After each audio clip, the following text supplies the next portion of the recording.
A gunman goes on a rampage and families are torn apart. I cannot believe that it's happened to my family.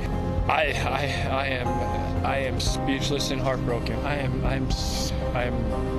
Tonight, a community in shock as police investigate a deadly mass shooting. 12 people were killed, including a police officer, when a man with a handgun stormed a Southern California bar late last night. The Borderline Bar and Grill in Thousand Oaks, California was holding its weekly college country music night. CBS 4's Ileana Diaz is there live for us with the latest. And Ileana, we're getting a look inside the bar tonight? Yeah, we should be getting more information, Elliot and Rudabeh. And dozens of hours after this mass shooting, the mood here is still somber, and many of the people who lived through this continue to share their tragic stories of what happened. At this hour, still no motive, but we are learning more about the gunman. I know. Jason Kaufman's grief spilled out for the world to hear. Oh, God, this is so hard. Oh, son, I love you so much. He'd waited all night to hear if his 22-year-old son, Cody, survived the shooting at the Borderline Bar and Grill in Thousand Oaks. We did just get the news that he was one of the 11 that were hit and killed last night. The crowd was dancing to country music when a man in a hooded black sweater opened fire. Tim Dominguez and his son survived the shooting. Then he kept on moving to the right. He shot the front desk cashier.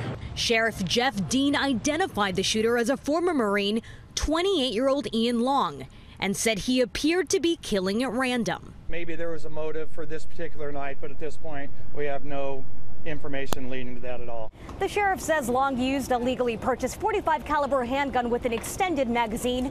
He was already dead when the officers closed in.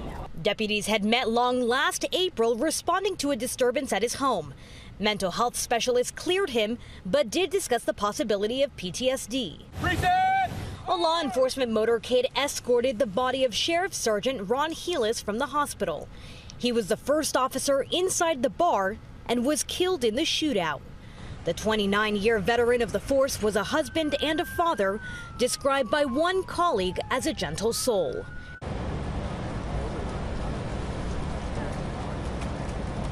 Now the FBI is on the scene here. They are helping with this investigation. Again, they are continuing to look into a motive. And as far as the Thousand Oaks community goes, they are gathering tonight for a vigil to remember the lives lost. Elliot and Rudabeh. And Ileana, we know there are two nearby religious small college campuses where a lot of the students had been dancing that night when the gunfire broke out. How are they coping with all of this? We know one of the victims was an 18-year-old Pepperdine student as well. Yeah, Rudabeh, you can imagine they're obviously having a very difficult time. A lot of them really still in shock and trying to understand and absorb what they witnessed and what they experienced. A lot of them said people were taking chairs and throwing them through the windows to try to escape, and luckily everyone really came together to try to help everyone. But a lot of these people that were inside of that bar, because it was college night, are so young, and many of them say they're still having a hard time really understanding what it is that they went through. Ileana Diaz reporting from Thousand Oaks, California. Thank you for that live update.